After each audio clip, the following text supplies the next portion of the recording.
On July 20th, 1969, astronaut Neil Armstrong would say the iconic words that would forever go down in history as part of an incredible voyage that put man on the moon.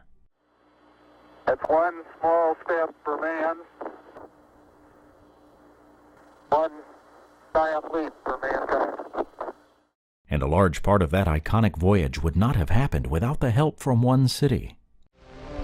Rocket City, USA, the home of the Army's missile program. Surname, Huntsville, Alabama.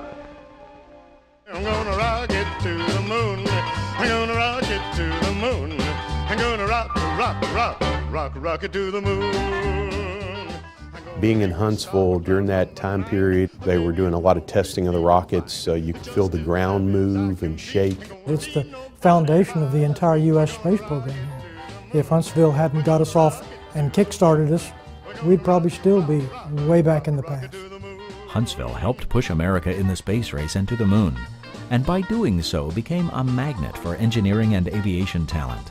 Huntsville's grown leaps and bounds. I mean, it's unbelievable. And it's all because of the climate of growth and business opportunities in Huntsville.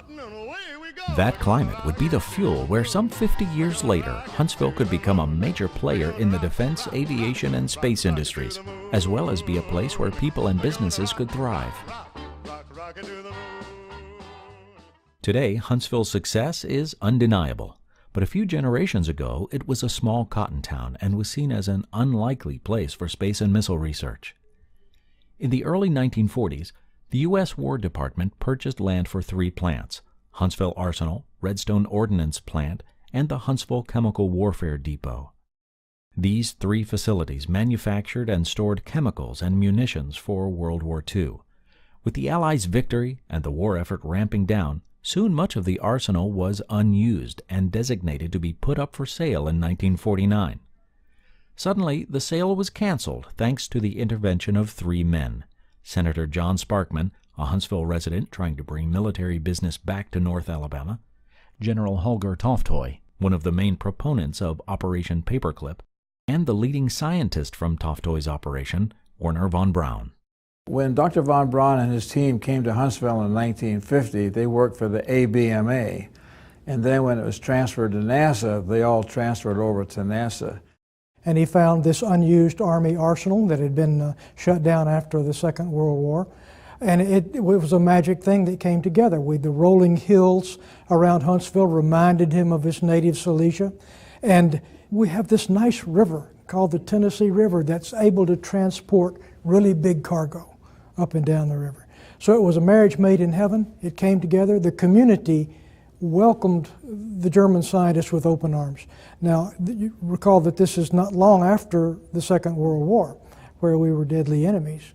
But the people in Huntsville welcomed them. The local bankers helped them get houses for their families to bring them back over here.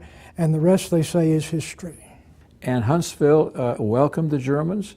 They got along fine. And on the other side, the Germans brought a lot of technology, but they brought a lot of culture to Huntsville. And that culture is developed. The von Braun Center, the symphonies, the orchestra, the plays, most of it's the result of the culture brought by the Germans. There was a lot of excitement, a lot of growth in Huntsville going on at that time. I guess one of my biggest memories are Wernher von Braun and the Disney Channel space cartoons that they used to show during the early 60s. So. Presenting this week.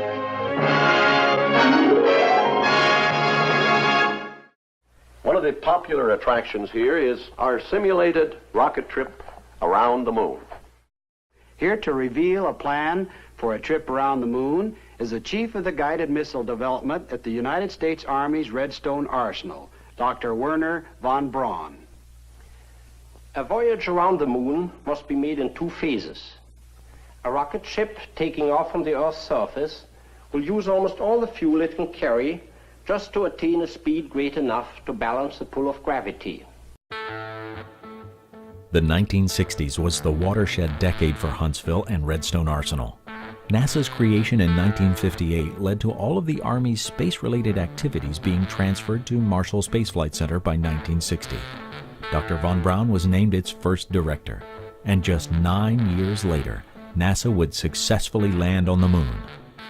I'd grown up following the space program from the time I was a little kid, and I was 13 years old when Neil Armstrong walked on the moon.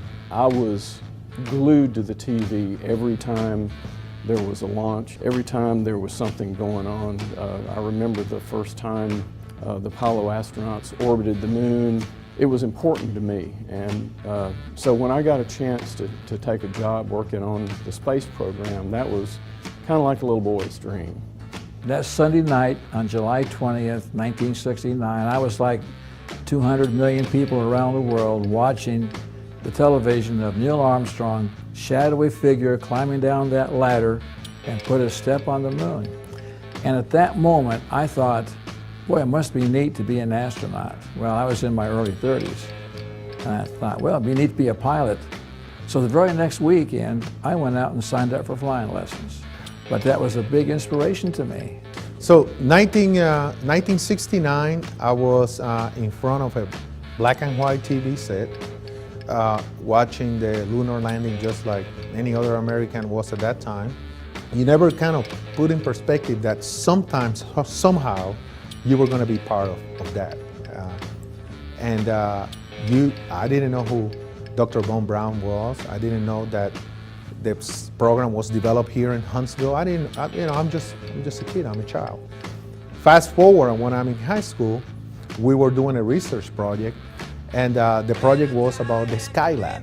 So that was the first time that I got to do research about a system that was developed here in Huntsville. Little did I know at that time that I was going to end up here. And fast forward, when I graduated from college, and they said, hey, you're going to work for the Army, you're going to Texarkana, Texas. Little did I know I was going to end up in Huntsville. So it's kind of odd, but somewhere, somehow in the past, back in '69, I was giving little hints that this is where my path was going to be guiding me to. By the 1970s, with man on the moon and the space race won, interest in space technology began to wane. The Apollo program ended. This is the CBS Evening News with Walter Cronkite. Good evening. The last of the Apollos, the spaceships which took men to the moon, has returned from her last voyage. But because of Huntsville's large engineering community and BRAC moves, Huntsville's success carried on and continues to this day. It opened the door for two men to start their dream company. Huntsville's a great community for starting a business, particularly good environment here for high-tech businesses, not only with all the universities located around, but to recruit personnel, but also from everything from the banks, real estate. The businesses here are kind of used to doing businesses with government contractors. So, and also it's a very high-tech, town, and so it's a very good town to start a company like Intuitive. When you run a business, you can't just plop it down anywhere in the world. You have to have a customer. And the customer, for most of the businesses here in Huntsville, are either in the space business through NASA or through the missile business or the aviation business. So this is a natural magnet that draws people in to support the customer. After working as civilians for the Army for 15 years, Ray Almodovar and Hal Brewer decided to start Intuitive Research and Technology Corporation in June 1999, a company that provides engineering support and technical analysis. Huntsville had quite a few good businesses that were high technology type businesses, but not many of them were based in Huntsville at the time. And there were a few, and they were very good. But we decided that there was room for one more. It was kind of funny. A story Ray tells a lot is how the lady at our out processing looked at our paperwork, and we had both started as civil servants the same day at Red River Army Depot, and we were processing out at the same day, at the same time, and she was wanting to know, did we do everything together? So that was kind of the beginning, if you will, of Intuitive Research. The reality is that the concept of Intuitive Research was going between Hal and I. When we started the company, we did not have contracts. So there was no money to have 2 employees. So Hal and I made a pact. He said, I'm going to go and work in another company and be able to pay my bills. And had a short stint with another contractor to kind of learn how to be a contractor, if you will. And then we had some small contracts, and I said, you start working those, and when the time comes, I'll come on board. So I was the first official employee for Intuitive Research. And I actually started working for Intuitive in February of 2000. 10 months later after we started. So we started in June. My batch name is June 3rd, 1999. February 2000, Hal came on board as employee number 2. Already part of the company, or he's been part of the company from the get-go, but he came on board to work full-time for us.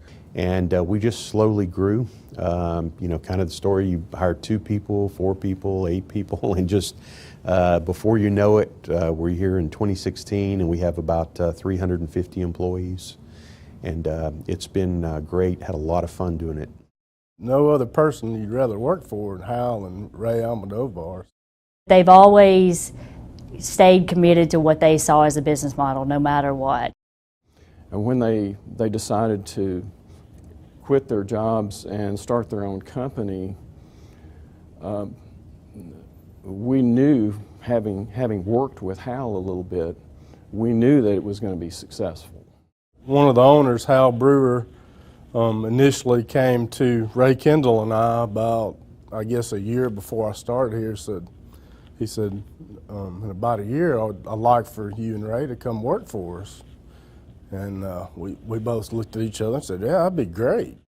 We were eager to be a part of that just because we knew Hal and had gotten to know Ray by that time. Pretty much a year to the day, he came in and says, all right, we're ready for you to come in. And so we're ready to work for you. So when it first started, you did everything. There was no HR department, there was no contracts. You did everything, a lot of long nights, weekends. Honestly, I was working on the THAAD program, and I was at a lot of travel that final year that I worked there. 31 weeks I was on the road, and Tommy Newberry, who's our executive vice president, gave me a call one day and said, hey, we just won this big contract called Lower Tier Project Office. Would you like to come over here and have a cup of coffee with me? And 2 weeks later I was working here. Intuitive Research and Technology Corporation, co-founded in 1999, provides systems engineering, technology management, and rapid response prototyping to the Department of Defense, government agencies, and commercial companies. In 2002, Intuitive was certified by the Small Business Administration as a small and disadvantaged business. As an 8A company, they were named to the 2004 Hispanic Business 500 directory of the largest U.S. Hispanic-owned companies, and were noted among the 100 fastest-growing U.S. Hispanic-owned companies. In 2004, they were selected for Inc. magazine's 500 list. In less than 5 years, Intuitive has grown to include over 50 employees. In 2003, Intuitive Research and Technology achieved revenues in excess of $7 million. Like most businesses, Intuitive Research and Technology Corporation started out small. Over time, Intuitive grew its employees as well as its executive and management staff, winning awards for excellent service along the way. Intuitive's success can be attributed to the talent of its employees. Every time we make a good hire, the customer appreciates it, and so they've asked us to do more and more, and that's how we've grown, just by the quality of the people. The best thing about working here is that everybody loves to work here. So when you come to work and you don't have people that are, oh, I'm having to come to work. They love what they do. They know in the end the company's going to take care of them. And I think that's what I loved most about the company, is right from the very beginning I felt like an asset. It's changed a lot since I first started, in that it does feel like a bigger company, but they still try to make it feel like a small company. You can walk down the hall and get stopped by the CEO or the president or one of our executives, period, and they'll say, how are you doing? How's your family doing? How's your husband doing? They can call your family by name. That means a whole lot. We're still a small business, even though we're growing in size. We still have the mentality and do things just like a small business when I first started. And so the opportunity to do things on a day-to-day basis that just kind of pop up that nobody's ever thought about, because we're getting into new business ventures, we're doing different things. Somebody's got to do it. Well, if you raise your hand and say you want to, hey, you know what, we're all going to work together and figure out how to do it. Somebody's got to do it, why not you? I mean, the company has a different culture than any place I've ever worked before. We found that the company, especially a small company, kind of takes on the culture of the leadership. Our culture is outstanding, and there's just no way to describe it. You end up working with the greatest people, the most diverse people, because Intuitive looks to find those people. With the founders, Hal and Ray, and then as we've added executives over the last couple of years with Tommy, with Al, George, and then recently with Donna and Virginia, and we've just grown that executive staff.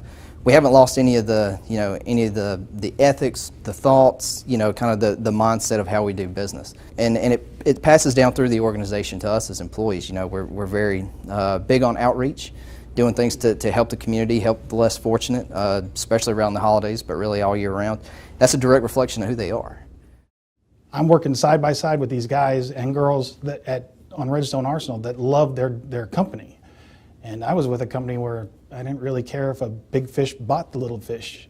I didn't care whose name was at the bottom of my check. So the loyalty of the employees and how much they loved working here is what sold me. Intuitive came highly recommended by several of my coworkers, my current coworkers who had retired and came to the Huntsville community and told me that in my selection for possible employment after the Army, that I should consider Intuitive based on a lot of the veterans benefits that they have, their concerns for veterans, that it's a small business, that it was one of the premier corporations here in the Huntsville, Madison County area, and overall just the endorsement of people that I had a lot of confidence in recommending Intuitive as a possibility for me. I'm sitting here in high school at our auditorium, and I see this guy up there talking about how, I work at a small engineering company in Huntsville, I'm here to give a scholarship to one of your students, who wrote this great essay. And he said, yes, Michael Thomas. And I was like, oh, that's me. And I get up, and it's Ray Almodovar, the CEO. I didn't know who he was at all. He's just there.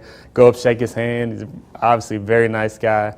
And he was telling me about Intuitive, and he was telling me that I could work at Intuitive after my sophomore and junior years of college to be an intern.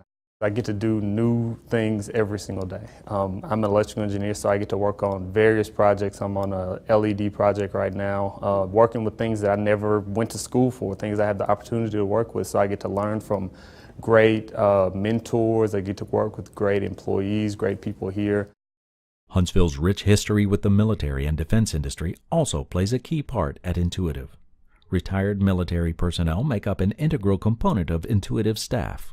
We have a large number of veterans, and we favor those a lot because of the work ethic that comes with it. So a lot of times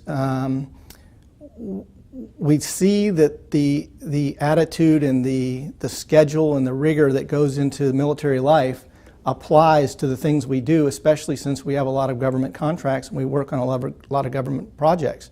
So it's just a good opportunity to continue your military career, because we are supporting the warfighter here at Intuitive. We have a lot of contracts that support that, and so we have a lot of connection to it. We're always out there, what can we do to make it better for the warfighter? We do have that connection. The military helps instill that. We always maintain that understanding of who the ultimate customer really is. Yes, it's the people here in Huntsville, but the ultimate product gets delivered to the soldier in the field. And so we have that deep understanding because we were there once. And so we know what it's like to, push a button or turn a switch and something doesn't work. And because of that, we have that, that loyalty and that dedication, and it really, it carries throughout the whole company. Intuitive's success comes from its commitment to the warfighter as well as its community in the Huntsville and North Alabama areas. Huntsville has everything you need. You've got water, you've got hunting, you've got fishing, you've got all those things, and you've also got family-related activities. So that's what makes Huntsville a good place to be based. And then, having good work is what makes life. Huntsville probably is, in a per capita basis, we have more engineers and PhDs per capita than any other city in the USA. So it's a magnet to talent. It's a magnet for people interested in technology development, interested in aerospace and defense business. They kind of gravitate to where we are. Just like in the post-war Arsenal days with Werner von Braun and the ABMA, the strength and culture of the Huntsville community helped Intuitive thrive and prosper. Because of this, Intuitive continues to be on the cutting edge of technology. Innovation lives at the core of everything it does. What has been true for Huntsville is true for Intuitive. The idea that overcoming obstacles can lead to great things. The idea that a problem may feel daunting, but with enough effort, a solution can be found. And the idea that ultimately, success comes from innovation, creativity, and good hard work. With that mindset, it's easy to be optimistic about the future.